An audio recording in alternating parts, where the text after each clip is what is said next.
कवले बापू, तुम्ही मी ज्यावेळेस मंत्रिमंडळ केलं होतं, तुम्ही लोक माझ्या इथं आंदोलन करून आला होता.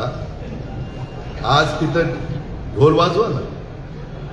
मी भुजबळांना नाही घेतलं त्यावेळेस तिथं आंदोलन केलं, पण घेतलं तर ढोल का नाही वाजवत? हे बरोबर नाही. अरे हा अजित पवार कधी जातीवाद करत नाही. एक मायचा नाला त्या 35 वर्षात अजित पवारजी कुठं जातीवाद केला? एक उदाहरण सांगा. एवढं सगळ्यांना बरोबर घेऊन जातोय, मार्ग काढतोय, त्याच्यातनं वेगवेगळ्यांना संधी देतोय.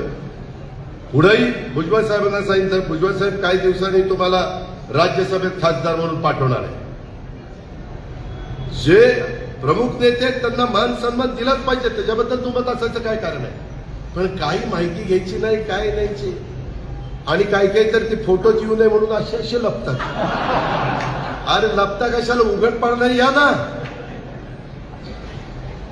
मी कधी लपून छपून राजकारण केले का? कधीच केलं नाही.